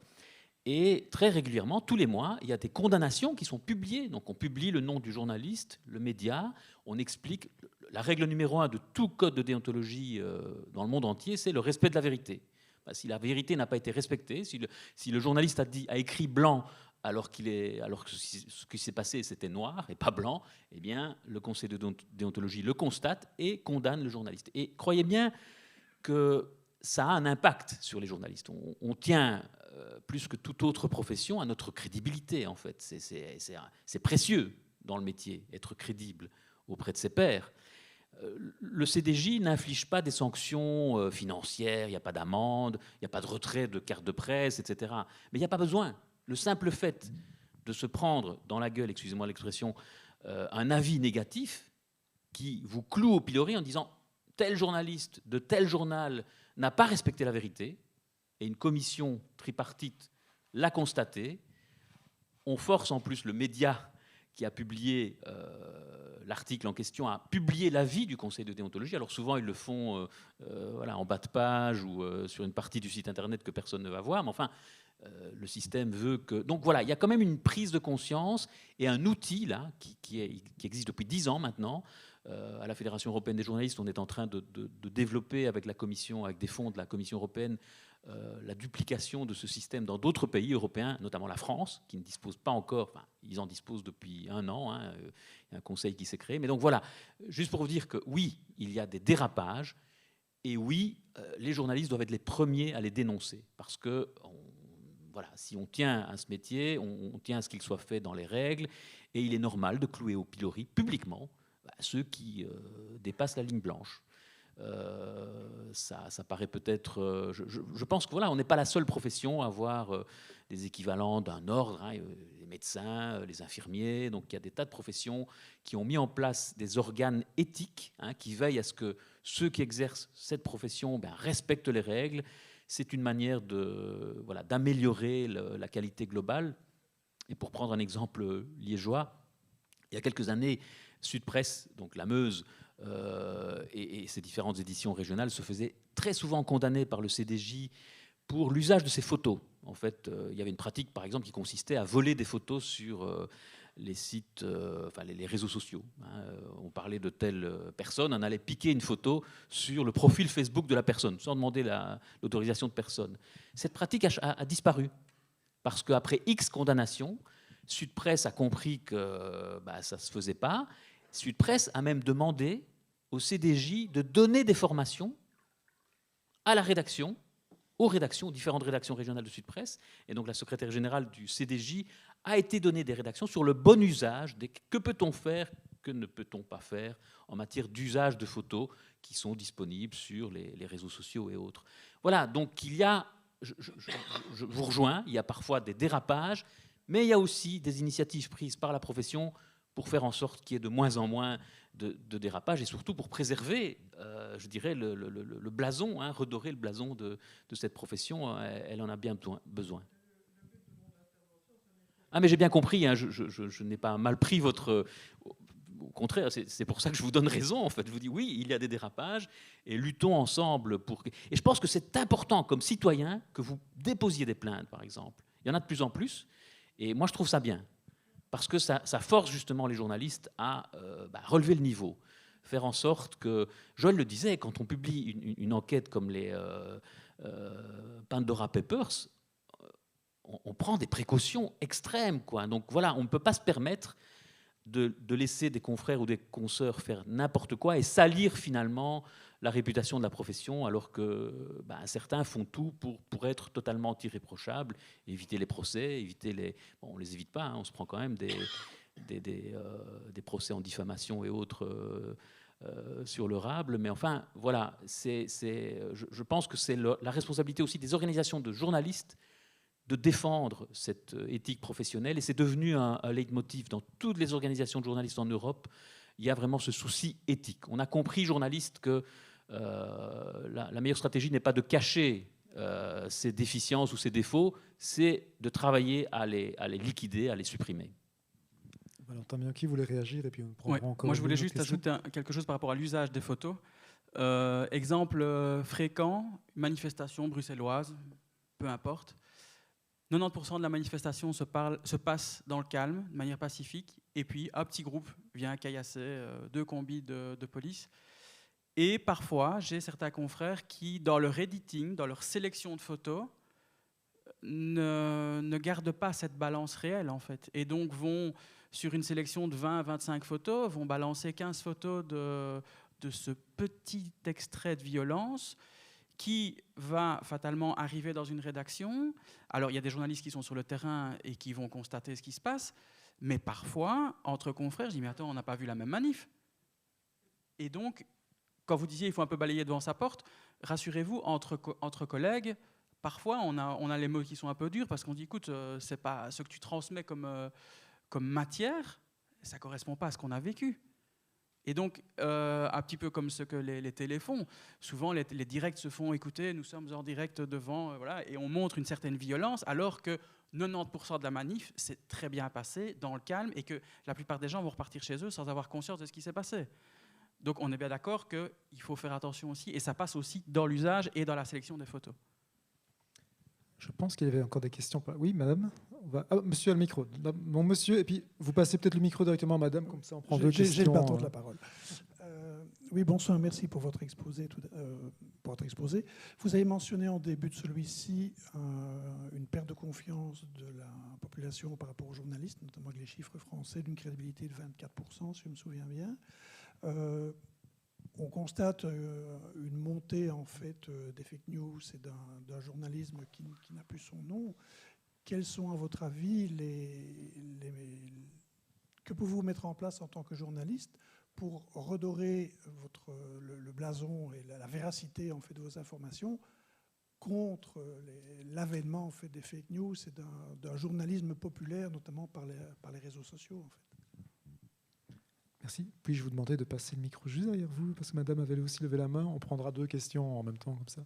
Votre question se rapproche un peu de la mienne, mais c'est une question précédente. Et je voulais vous demander, en tant que photographe, justement, quand vous êtes devant un choix de photo, une photo plus... Je ne parle pas spécialement de vous, naturellement, mais qui fait le choix, en fin de compte? Est-ce que c'est la rédaction qui décide de prendre une photo un peu plus pugnace, je dirais, pour un peu solliciter les ventes? Ou est-ce que c'est le journaliste, dans la plupart du temps, qui a le choix de la prise de photo et de donner la photo à la rédaction et d'imposer un peu la photo à la rédaction? Vous me direz que ça dépend des rédactions. On va peut-être répondre à cette question, et puis sur les fake news après et la façon de lutter contre elles. Je réponds d'abord pour les photos? Oui, Valentin, je t'en prie. Alors, moi, je suis photojournaliste freelance. Okay, donc, dans l'idée, la première sélection, c'est moi. Donc, le premier tri, mes étudiants rigoleront parce que ce mot éthique, je leur casse les oreilles avec ça, mais clairement, l'éthique, elle est hyper importante. Okay, donc, on en parlait par rapport à la sélection tout à l'heure en répondant à madame, mais la première sélection, c'est moi. Ensuite, si je travaille avec un journaliste, écoute, très honnêtement, tous les binômes dans lesquels j'ai bossé, le journaliste me dit « Val, c'est ton job et je respecte ton travail ». Comme moi, je respecte son écrit et la manière dont il va vivre le moment. On bosse ensemble, on se fait confiance. C'est la base aussi. Mais jamais, jamais, le journaliste ne m'a dit « Tu vas mettre cette photo ». Jamais. Donc, la sélection, je la démarre et je l'envoie en étant le plus, j'aime pas ce mot-là, mais le plus objectif, ou en tout cas le plus sincère. Parce que pour moi, en photographie, l'objectivité est assez difficile, dans le sens où on arrive avec une petite fenêtre sur une réalité. Mais accordons-nous que le témoignage doit être précis et juste. Mais jamais non plus, je n'ai eu une rédaction qui m'a dit « Écoute, on va plutôt prendre celle-là » ou « Tu n'as pas quelque chose d'un peu plus trash ». J'ai jamais eu ce genre de propos. Avec toutes les rédactions avec qui j'ai bossé, ça ne s'est jamais passé comme ça. Et mes sélections n'ont jamais été remises en doute, ou on ne m'a jamais demandé de... Voilà. Il y a un moment donné où on fait confiance aussi aux professionnels avec qui on travaille, dans un sens comme dans l'autre. Donc voilà, par rapport à ça, moi je suis assez clair. Merci Valentin. Joël, peut-être sur les fake news et la crédibilité des journalistes. Mais je n'ai pas de recette miracle, on ne va pas réinventer la roue, mais je pense que ce qui marche assez bien, c'est les rubriques de fact-checking, un peu comme les décodeurs, les décodeurs du monde, où il y a plusieurs journaux aussi qui ont des rubriques de fact-checking, donc où ils prennent des informations, notamment qui circulent beaucoup sur les réseaux sociaux, et puis ils en examinent de manière assez approfondie le plus souvent la véracité. Dans le soir, par exemple, c'est en prenant une information et en disant est-ce que c'est vrai, est-ce que c'est plutôt vrai, faux, plutôt faux. Donc en le mettant à feu, en gros, qui va du vert à l'orange. Une façon de faire que je trouve pas mal aussi, qui se pratique plutôt dans certains journaux anglo-saxons ou certains magazines, c'est pour restaurer cette confiance dont vous parliez, c'est de sourcer le plus de choses possibles dans l'article. Donc vous avez le journaliste, par exemple, qui se réfère, je ne sais pas moi, à un projet de loi ou à une interview, il va donner un lien directement vers le projet de loi pour que le lecteur puisse vérifier que le journaliste ne se trompe pas. Si c'est une interview, il va mettre en ligne l'interview complète, d'où sont tirés les passages qui ont été sélectionnés pour l'article. Donc, enfin, voilà, il me semble que ce sont deux façons de faire que je trouve assez efficaces pour lutter contre les fake news. C'est un petit peu la désinformation, ou à tout le moins la mauvaise information.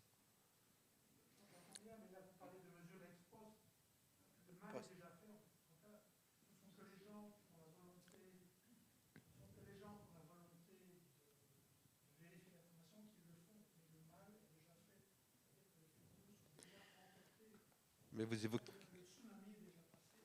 Je vais répéter ce que vous dites pour que tout le monde nous entende, y compris en ligne. Donc oui, mais le mal est déjà fait une fois que la fake news circule. Donc ce que monsieur dit, c'est que ce sont alors des mesures a posteriori. On peut rectifier. Hein, on peut faire en sorte que si le mal a été fait, des gens changent d'avis en se rendant compte que...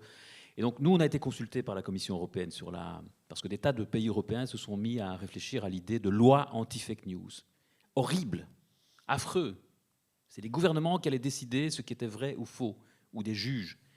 J'ai discuté avec des magistrats français. Il y a une loi qui a été adoptée en France, à ma connaissance pas mise en œuvre encore, mais les premiers à s'en alerter étaient les magistrats qui disaient « Mais comment nous, juges, allons-nous décider si telle information, parfois fournie par quelqu'un qui ne sera pas présent. Vous savez, les fake news, elles sont fabriquées dans des usines à fake news à Saint-Pétersbourg ou en Macédoine du Nord, et donc on ne va pas pouvoir faire comparaître l'auteur de ces textes pour lui infliger une sanction.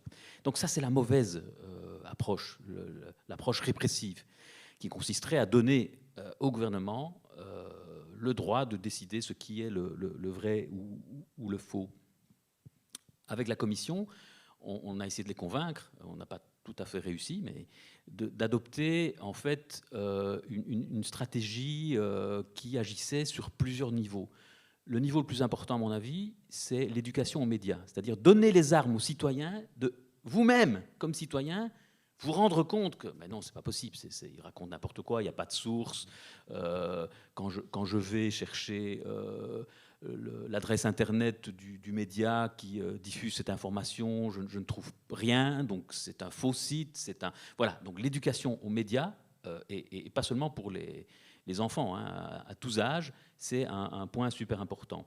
Un autre élément, c'est la déontologie professionnelle. Donc faire en sorte que partout, les conseils de déontologie fassent en sorte que la qualité globale du journalisme, et notamment, je vous le disais tout à l'heure, quand on viole le point 1 de tous les conseils de tous les codes de déontologie, le respect de la vérité, ce soit dénoncé. C'est une manière de lutter contre les fake news. Le journalisme augmenté, donc le fact-checking, donner en fait plus de moyens aux journalistes de faire leur métier, c'est une manière de lutter contre les fake news. Et alors, une solution qu'on a préconisée et qui n'a pas été reprise par la Commission européenne et dont personne ne parle, c'est plus de transparence des détenteurs de pouvoir. Les fake news prolifèrent en fait quand il n'y a pas de transparence. On vous fait croire des choses parce qu'on ne vous dit pas, parfois, la vérité. Et donc, une des manières efficaces de lutter contre la prolifération de la désinformation, j'essaie de ne pas utiliser le terme fake news, en fait, parce que ça, c'est le discours trumpien qui met dans la tête des gens que ce sont les journalistes qui produisent ces fake news. Non, ce n'est pas les journalistes, ce sont les réseaux sociaux, comme tu le disais, Joël, qui sont les études scientifiques ont démontré que les principaux vecteurs de fake news, de fausses informations, de désinformation, ce sont les réseaux sociaux. Ce n'est pas les médias, ce n'est pas Le Monde, ce n'est pas Le Soir, ce n'est pas la Libre Belgique, ce n'est pas la DH, ce n'est pas Sud Presse. Et donc voilà, faire en sorte que les gouvernants, les syndicats, les entreprises soient plus transparentes dans cette société, ça diminuerait en fait le niveau de désinformation. Mais ça, personne n'en veut. Donc, du côté de la Commission, ils ont accepté nos autres propositions. Et alors, il y a des plans pour le moment de la Commission européenne pour soutenir l'éducation aux médias, soutenir la création des conseils de presse, soutenir les réseaux de fact-checking, de fact-checkers. Ça, oui, mais demander aux gouvernants ou détenteurs de pouvoir d'être plus transparents, ça, il n'y a pas de fonds pour ça. Merci Ricardo. Et c'est vrai que ce n'est pas inutile de rappeler que celui qui a sans doute popularisé le plus l'expression fake news, c'est bien Donald Trump. Et de mémoire, il les citait, il visait surtout CNN à cet égard. On va peut-être prendre deux questions. Voilà, 2 dernières questions, parce que l'heure tourne, il est déjà plus de 21h30. Bonsoir. Je voulais partir d'un fait qui se passe pour le moment, à savoir la cour d'assises d'Anvers, qui se déroule à huis clos. Et je voulais savoir ce que vous en pensez par rapport au droit à l'information, justement. Comment vous le vivez, comment vous interprétez ce huis clos dans cette cour d'Anvers, cette cour d'assises d'Anvers? C'est inhabituel. C'est avec le viol d'une jeune fille, non? C'est ça. Oui, donc on précise dans la salle que c'était une demande des parties civiles que cette affaire soit jugée à huis clos. Je me souviens d'un titre que j'ai vu passer hier ou avant-hier, une exception qui devra le rester absolument. Mais je dois vous avouer que je n'ai pas vraiment analysé, donc je ne sais pas si quelqu'un veut réagir. La question, c'était quoi en fait? Ce qu'on en pensait? D'une cour d'assises qui se déroule à huis clos. Oui. Ah, ok. J'en pense pas grand-chose. Non. Comme disait Ricardo, je pense que la règle générale, mais pas absolue, doit être la transparence. Mais on est comme tout le monde, on est des êtres humains, on est d'être des journalistes, des policiers, des magistrats ou quoi que ce soit. Et donc, je ne connais pas bien le dossier Van Espen, mais c'est vrai que j'ai lu l'article l'autre fois avec le corps qu'on avait retrouvé dans le Canal et où il disait que c'était effectivement une disposition qui était prise à titre exceptionnel à la demande des parties civiles. Enfin, bon, ça n'engage que moi, mais personnellement, j'ai l'impression que les détails peuvent être à ce point sordides que la préservation préserver l'intégrité, la dignité plutôt de la famille, de la victime et de sa famille peut l'emporter peut-être sur la liberté d'informer, ou en tout cas sur l'intérêt public, quoique la qualité. Je ne vois même pas ce qu'il y a même encore à informer, l'intérêt public de l'information qui... Il y a un intérêt privé parfois qui doit peut-être primer, vous voulez dire, sur l'intérêt public de l'information. C'est ça, à chaud comme ça, sans connaître le dossier, mais avec un intérêt public qui me semble assez limité. Et quand je dis intérêt privé, je parle d'intérêt personnel, de vraiment humain. On parle de la famille, par exemple. La famille, oui. Il y a toujours une balance à faire. Je crois que mes confrères faits diversiers, ils ne donnent pas tous les détails de certains crimes ou de certaines quand on est dans le registre des abus sexuels et autres. Voilà, je pense que toute règle, je suis évidemment pour la transparence et pour la liberté d'informer, mais je comprends aussi que la dignité des victimes ou des familles impose une certaine retenue. Et donc moi, ça ne me choque pas nécessairement. Je ne crois pas que dans cette affaire, en tout cas, il y ait eu... Je n'ai pas vu, par exemple, la VVJ, l'organisation flamande représentative des journalistes, s'offusquer de cette demande de huis clos. Je pense que dans certains cas, on doit pouvoir accepter et comprendre qu'on ne peut pas tout dire. Par ailleurs, ce n'est pas parce qu'il y a huis clos sur un procès qu'on ne saura rien de l'affaire. Donc il y aura quand même un arrêt de la cour à la fin, il y aura quand même des condamnations ou pas. Et donc voilà, ce n'est pas parce qu'on ne permet pas aux journalistes de suivre tous les débats qu'il n'y aura pas d'informations sur cette affaire à la fin et que on n'interdit pas non plus aux journalistes, même s'il y a un huis clos, de contacter des avocats, les procureurs et d'avoir quand même des éléments. Je pense que c'est un signal là, qui est donné par la justice de, écoutez, voilà, il y a des raisons objectives qui font qu'on n'autorise pas la presse à suivre les débats. C'est pas pour ça que cette affaire est enterrée ou qu'elle va être mal jugée. Et c'est pas pour ça que ça empêchera des journalistes de quand même faire un travail et d'éventuellement, si on se sert du huis clos pour cacher des choses qui méritent d'être dites, qui ressortent en tout cas de l'intérêt public, ça sortira quand même, je pense. Donc, mais je ne crois pas que c'est le but ici. Je crois que le but est plutôt, comme le disait Joël, de préserver soit de la dignité d'une personne, d'une victime ou d'une famille. Et donc, moi, je le comprends, ça. Mais surtout au cours d'assises où la présence même d'un jury rend difficile de cacher définitivement quoi que ce soit. Ce ne sont pas 3 magistrats qui sont tout seuls dans une salle et qui décident de fermer les portes pour délibérer. Il y avait encore une question, Alain ? Oui, c'est pour moi. Donc voilà, bonsoir. Merci beaucoup. Donc voilà, je suis professeure d'éducation aux médias, entre autres, et je suis vraiment dans la difficulté aujourd'hui parce que voilà, on faisait tout à l'heure référence, par exemple, à l'époque où Trump avait présenté Barack Obama comme le fondateur d'État islamique. Puis après, donc CNN, par un système de fact-checking, avait considéré que donc ils étaient dans l'erreur. Mais le problème, c'est que Russia Today avait aussi donc contré l'information transmise par CNN en présentant un autre fondateur de l'État islamique. Et moi, en tant que prof, je suis censée donc amener finalement, enfin j'ai l'impression, mes étudiants à, si vous voulez, développer un système d'analyse de la fiabilité des sources qui finalement, enfin même des journalistes de CNN n'y arrivent pas. Je veux dire, ils tentent de rétablir une vérité qui est contrée par d'autres. Et donc, finalement, je me sens dans l'embarras. Qu'est-ce que je fais ? Est-ce que vous avez peut-être même, vous, des conseils, des sources développées par des institutions de journalistes pour aider les enseignants à former correctement les jeunes à cette éducation ? Voilà, c'est ma question.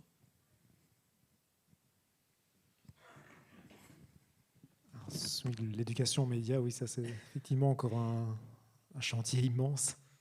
Oui, je crois que, et c'est sans doute le travail que vous faites, leur montrer que les médias, c'est un écosystème où on trouve des tas d'intervenants qui ont parfois des intérêts. Tous ne servent pas l'intérêt public. Je vous disais tout à l'heure que c'est la mission du journaliste, mais parfois ces journalistes travaillent pour des médias qui sont orientés, qui ont... et c'est parfois tout à fait légitime. On peut être journaliste au quotidien à l'Humanité et défendre les valeurs du communisme. Ça ne me pose pas de problème. Ce qui est important, c'est que le lecteur qui lit l'Humanité sache qu'il est en train de lire le quotidien de référence du Parti communiste français. Voilà, et c'est ça l'éducation aux médias, et je pense que c'est ce que vous faites. Voilà, il y a sensibiliser ces jeunes à cette diversité du paysage médiatique et tabler sur leur intelligence, leur curiosité pour voilà, qu'ils aillent eux-mêmes consulter plusieurs sources et se rendre compte par eux-mêmes que certaines semblent plus indépendantes que d'autres, certaines semblent plus orientées ou biaisées que d'autres. moi, je ne vois pas d'autres solutions. En tout cas, des solutions du type loi anti-fake news ou un gouvernement qui décide, qui dit juste et qui dit faux, ça ne me convient pas du tout. Donc, moi, je suis pour la liberté de cette expression, mais qu'un maximum de gens soient éduqués en fait, à détecter ce qui est indépendant de ce qui l'est moins. En fait, c'est la seule recette, je n'en vois pas d'autre. Je suis contre, par exemple, nos collègues d'RSF travaillent pour le moment sur un système de labellisation des médias. Je n'aime pas ça. Je ne trouve pas que mettre un cachet vert sur Le Monde et un cachet rouge sur Russia Today, c'est la bonne solution. Russia Today, parfois, diffuse de bonnes informations, des informations intéressantes. Moi qui travaille beaucoup avec les pays de l'Est, ben, je dois dire que parfois, ils sont très bien informés et que tout n'est pas biaisé dans ce qu'ils donnent. C'est ça la difficulté, évidemment. Et donc voilà, moi je ne crois pas dans les lois anti-fake news, je ne crois pas dans la labellisation des médias, je n'ai pas envie qu'on dise Le Monde dit vrai, Le Monde parfois dit faux. Tout média peut commettre une erreur. Ce qui importe, c'est qu'il se corrige quand il commet l'erreur. Mais donc, je ne crois pas à l'infaillibilité du Monde et au fait que Russia Today soit à 100% de la désinformation. C'est pas comme ça, c'est pas aussi simple, malheureusement. Et donc la seule chose, c'est d'éduquer à cette diversité, de leur faire comprendre ça, de leur montrer que parfois, il y a des erreurs dans le Monde, mais regardez, le Monde, il corrige quand il y a une erreur. Russia Today, quand il diffuse des prises de position politiques qui arrangent le Kremlin, c'est pas toujours corrigé ou nuancé. Voilà, montrer cette diversité et permettre à chacun de juger, en fait, de lui-même. Pas donner des instructions et pas distribuer des labels. Enfin, je pense que c'est la meilleure des attitudes, en fait, faire en sorte que ces jeunes qui suivent vos cours deviennent des citoyens responsables. Merci beaucoup. Donc oui, une ultime question ici devant. C'est la dernière, hein, vraiment. Voilà, tout à l'heure on a parlé des gilets jaunes. Et moi, vous demander de bien mettre le micro devant. Pardon. J'avais une question à vous poser. Quand on suivait les médias avec les gilets jaunes en France, avec ce qui s'est passé, tout le monde soutenait les gilets jaunes. On trouvait tout à fait normal qu'ils descendent dans la rue et qu'il se passe ce qui se passe. Et puis, à un moment donné, la vapeur s'est retournée et voilà, les médias devenaient des mauvais parce que voilà, les gilets jaunes ne supportaient plus les médias en disant qu'ils n'étaient plus soutenus par les médias. Et je me demande, qu'est-ce qui a fait qu'il y ait eu ce changement comme ça de l'opinion publique, des gilets jaunes en se disant qu'ils étaient lâchés par les médias. Et puis, voilà, qu'est-ce qui a fait qu'à un moment donné, la vapeur se soit renversée? Bon, moi, je n'ai pas couvert les gilets jaunes en France. Pas parce que je ne trouvais pas ça intéressant, mais simplement que je fais partie d'une agence qui a sa base à Paris. Et donc, il y a énormément de photographes sur la région parisienne et sur la France. Mais une chose dont on a un peu parlé tout à l'heure, c'est le sensationnalisme. Et j'ai le sentiment qu'en France, des chaînes de télé, BFM TV par exemple, qui matraquent du matin au soir des infos sensationnelles avec des chiffres, avec des gros renforts d'images chocs, etc. Je pense que ça n'a pas aidé. Je ne pense pas qu'il y ait une raison. Il y a une multitude de choses.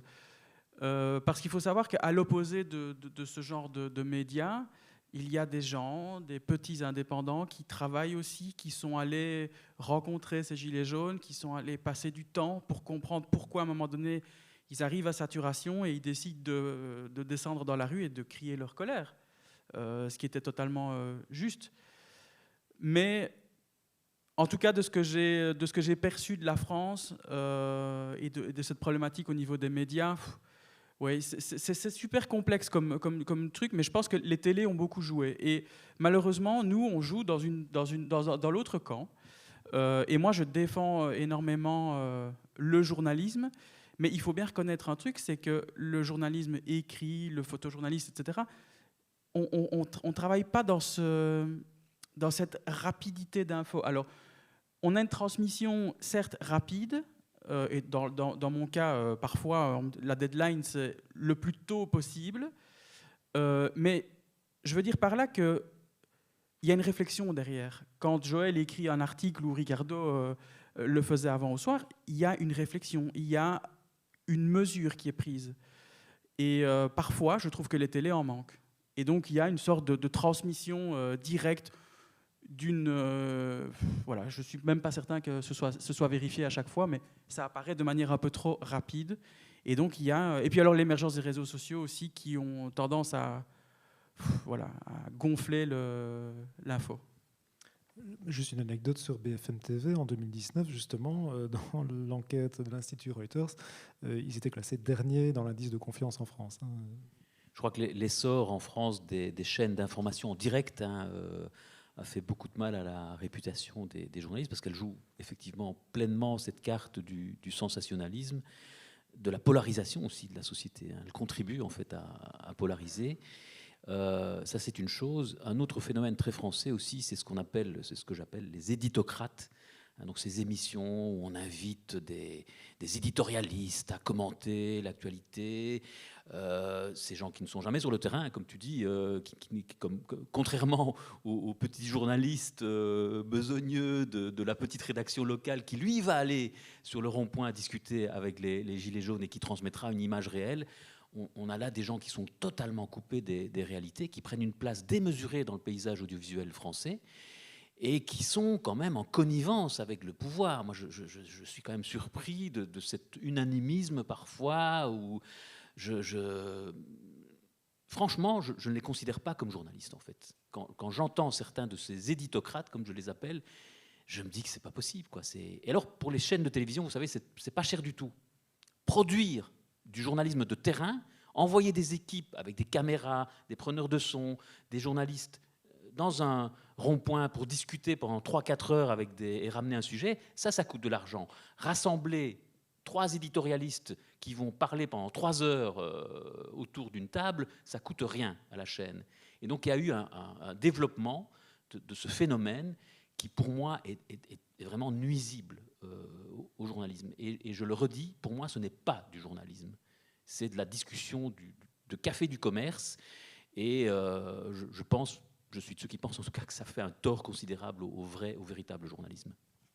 Et pour ajouter un point par rapport à ça, moi je me souviens d'une conférence de presse des Gilets jaunes à Liège, à la Maison de la Presse, où on était déjà assez tard dans cette problématique. Je me souviens avoir approché plusieurs personnes qui représentaient ces Gilets jaunes à la Maison de la Presse, en leur disant, écoutez, moi ça m'intéresserait vraiment de passer du temps avec certains d'entre vous, ceux qui accepteraient, et de mettre en image ce qui se passe pour vous, en fait. Parce qu'il y avait une colère énorme. Moi, je me souviens, à cette conférence de presse, d'avoir vu les Gilets jaunes dire, écoutez, vous ne restez pas. Ah, ok. Ou alors, et certains caméramans de certaines télés ont dit, mais attendez, si on ne peut pas faire notre boulot, c'est biaisé d'entrée de jeu, quoi. Et j'ai eu un non catégorique, en fait. Limite, un petit peu, mais ça ne te regarde pas. Donc, à un moment donné, si de l'autre côté, ils n'acceptent pas non plus, alors je ne mets pas tout le monde dans le même panier, je déteste ça, mais si on ne peut pas faire notre job de l'autre côté en disant, moi j'ai envie de passer du temps. Parce qu'il faut savoir que moi, quand je décide de passer 3 mois sur une problématique comme ça, en suivant une famille, je fais ça sur fonds propres, donc je n'ai pas une rédaction derrière moi qui me dit, Val, tous les jours que tu passes, tu es payé. Je suis payé une fois que mon sujet est bouclé et que je le propose aux rédactions. Donc il y a un investissement de ma part.